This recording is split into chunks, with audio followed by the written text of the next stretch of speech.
New videos every day. Life, wisdom.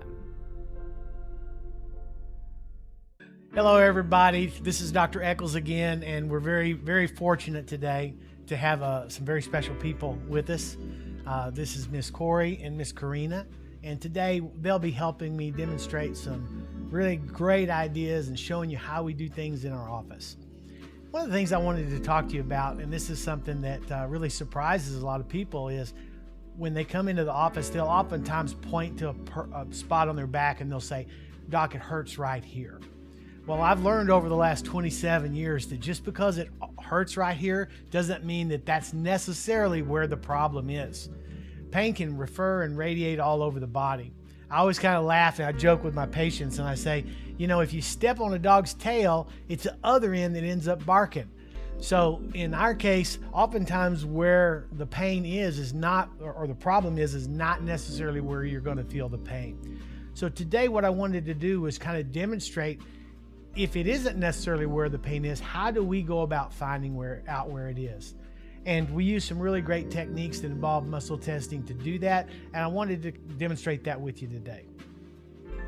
So in this case, I'm going to use Karina as my model, and we'll get set up and I'll come right back. Okay, so we've got Karina here on the table, and she's come in and she's told me, well, she's having some back problems. So one of the first things we wanted to do is determine whether this is a disc problem or is it just a musculoskeletal problem? Is it a problem with some of the alignment of the pelvis or the vertebrae themselves? Now, a lot of people will think that if they have pain that's radiating down in their leg, it is a disc problem, but we found that that's not always the case.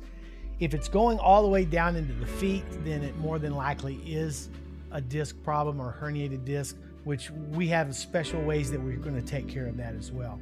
And by the way, since we're talking about discs, I always recommend trying a more conservative approach rather than just assuming that you have to have surgery for something like that, because we've been treating discs with a great amount of success for the last 25 years.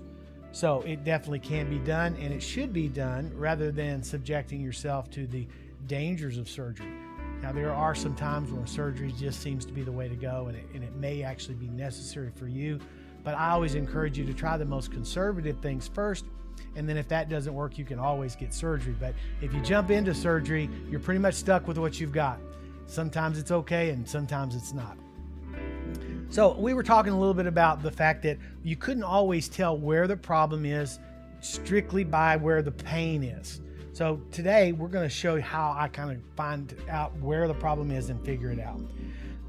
And one of the ways that we're going to do this is by testing certain muscles. Now, in order for you to understand what I'm doing, it's very helpful to think about this in terms of a circuit breaker panel. Most people know what that is. At your house, you've got a circuit breaker panel. And if one of the circuit breakers trips, let's say the one to your refrigerator trips, the refrigerator is going to turn off, yes? And you wouldn't think about, well, maybe I should go put a new motor in the refrigerator to make it work, or maybe I need to put new Freon in it. There's nothing wrong with the refrigerator. It's just that it is, if you wouldn't mind me saying, it's neurologically or electrically disconnected from the rest of the house at that point. So what we have to do is reconnect it. And the way we would do that at home is we would go and flip the circuit breaker, and now we would reestablish that electrical or neurological connection with the rest of the house, and now the refrigerator would work, wouldn't it? Okay, so that's what we're going to do today by checking certain muscles. And when certain muscles are weak, I know where those circuit breakers are so that I can go and reset them, and then we can get the muscles all working properly. A lot of times people will come to me and they may have some diffuse symptoms in the lower back, or maybe no symptoms at all. And we check the muscles and they're very, very weak. And I explained to the person, now if you kept walking, or you've got a muscle that's not working there. If you kept walking around on that, your body would have to compensate for the fact that that muscle's not working. And if you kept doing that over a long enough period of time, you would probably start to develop some sort of problem in the body because you're compensating for that. Okay, so we want all of the muscles very strong and stable because you're going to be more stable on your feet. If you're an athlete, it's going to make you much more prone to not having any injuries. People with their muscles not firing properly are going to be more prone to injuries. In older people like me, it's always better to have all your muscles working because you're more stable on your feet. So I've had a lot of my patients tell me, that once we've got this work done, they feel much more confident walking because they're very afraid they're going to fall because the muscles aren't working and their foot might catch and they may end up falling. And that's a big no-no.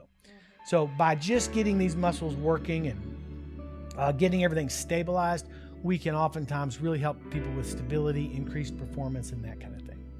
So that gives you a little bit of about what I'm going to be doing. Let me show you how I go about doing it. One of the main hip flexors in the body is called the psoas muscle. And it's a big giant muscle. It goes back here from the back through the pelvis. It hooks up in onto this bone right here, and it's the primary hip flexor. This muscle, if it goes out, it can be very destabilizing to the person. And if it goes into spasm, it can be very, very painful. One day I had this muscle go into spasm on me, and I was in bed for about a week, and it was extremely painful. So I have a lot of empathy for my patients that come in with this. Sometimes you'll see people come in and they'll be bent over like this or pulled over to the side and they're barely walking. That's when this muscle goes into spasm. And oftentimes it can go into spasm due to dehydration. So we want to make sure that you're getting adequate water and adequate minerals as well. It doesn't matter how much water you drink if you don't have enough minerals on board. And that would be another lecture, but we don't get enough minerals in our diet today. Okay, so Karina, let's check a few muscles. We'll start by checking the psoas muscle. And I'm going to have you lift your leg, keep your leg straight, bring it out all the way, push up against my hand here for me. And I'm pushing down, and that muscle's pretty strong. She can lock it in place, and that's what we're looking for, is if that muscle locks. If you push on it and it's just kind of like a rubber band and goes all the way down, that muscle has lost its ability to function properly. So I'm going to walk over here to this end of the table. Push up for me here. Good. And that muscle is working pretty well too. Now, the other hip flexor that we have here is called the rectus femoris. Don't worry about the names. It's just a big muscle that goes right here on the top. And let's check that one. I want you to raise your legs straight up, push up. Okay, and that muscle's really strong. And then let's check this one right here. Push up right here. Uh-oh. What happened? Hold it up. See, she can't do it.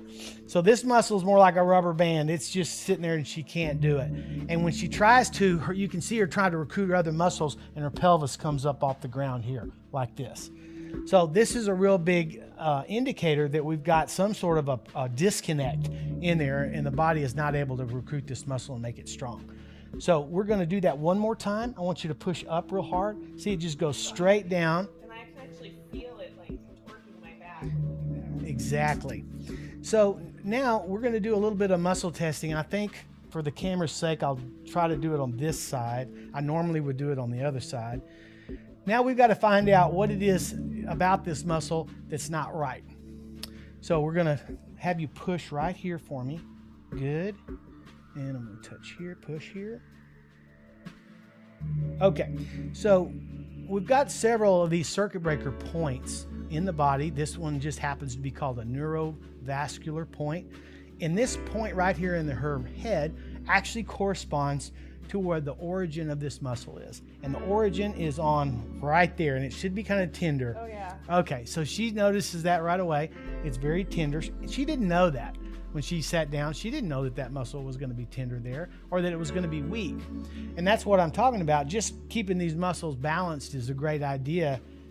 And she may have come in and we found this with her not really having any obvious symptoms.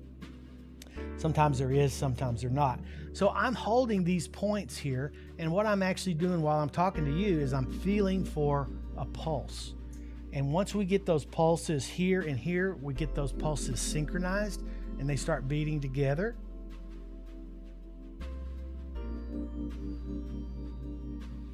Then I know that muscle, we're done with that particular point. And there could be more than one thing wrong with the muscle as well.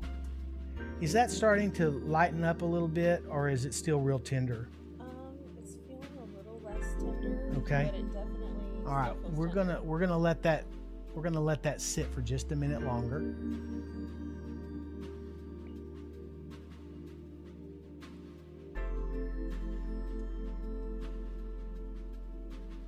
And oftentimes, I will use my elbow instead of my fingers for this, just to make it a little bit easier on me, because the fingers, I've got quite a bit of pressure on this muscle.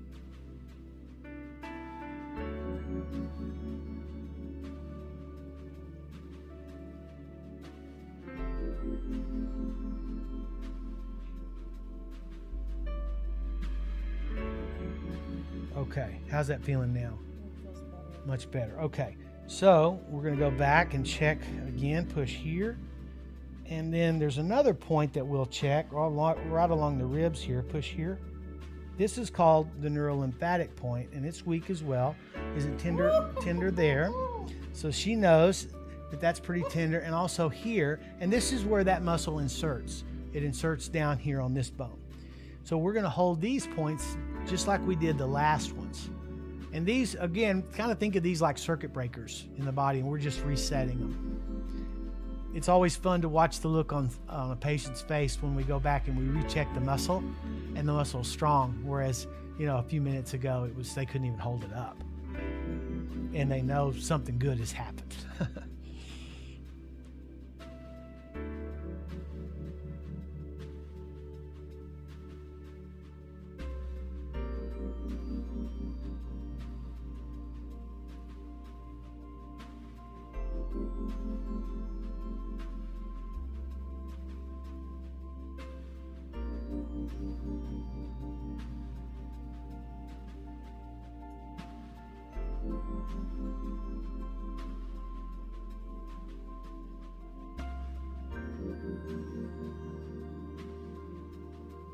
Okay, so we've got these pulsing together now.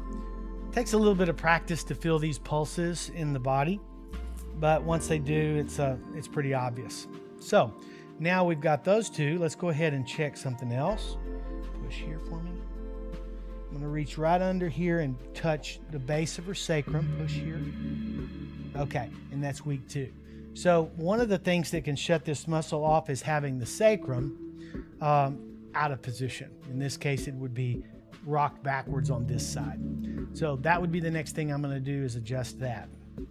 So Karina, let's get that adjusted. I'm going to have you roll over on this side facing me. And Karina, I'm going to get you to straighten this leg, put this leg up here, and I'm going to have you scoot toward me. So you're over here on this side of the table. And I'll take this arm. You don't need it. There we go. We pull that arm under just to give a little bit more traction. All right, so we've got Karina in the position here. Just to give you all a little anatomy, this is her lumbar spine back here. Her iliums are the big bones that are on the side here, where the hip bone actually attaches into.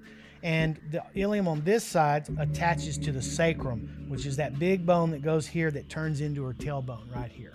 So her sacrum is actually rocked back on this side. Is it tender here? Yeah. Okay. So we're going to just move that bone a little bit. I'm going to have you come over. Good. Breathe out there for me. Perfect. Now, I'm going to have you come over. Good. Breathe out there for me. Perfect. Now, I'm going to have you come over. Good. Breathe out there for me. Perfect. Now, that we're good. And we felt that bone move back in place, didn't we? Yeah, we did. All right, so very good. Put your feet back down for me now. And now we're going to go back and check our work and see how we're doing. Give me this arm right here. Push here for me. Okay. I'm going to reach right up here. Push. Okay, that's real strong now. And over here, push. Good. And then we'll go here. Push. Good. All right, so now I've got the two circuit breakers here back fully functioning, and I've reset the sacrum. So let's go down and check the muscle and see how it's doing. Okay.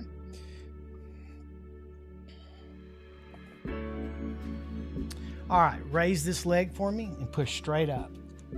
Okay. Now I can't push your leg down. Did you feel the difference in that muscle? So even in just a couple of minutes, you didn't have to go work out or make that. A lot of people think they're just not working out one leg or the other. That's what they think. It doesn't have anything to do with that. This muscle was actually neurologically disconnected from the rest of your body. It was only working maybe at a small percentage of what it should be. So now we've got it reconnected. I can't push your leg down. And you noticed your pelvis was staying on the floor. So this is a really good demonstration of how the problem may not necessarily be right where the pain is. And even more importantly, this is how I would go about in my practice of locating where the problem is, and not just guessing, but locate where the problem is, make an adjustment, and then, and this is really cool, see an immediate response from the body that we've done the correct thing. This is Dr. Jeff Eccles. Thank you for watching, and I'll see you again in another video real soon. That was really neat. Cool. That was a really cool explanation.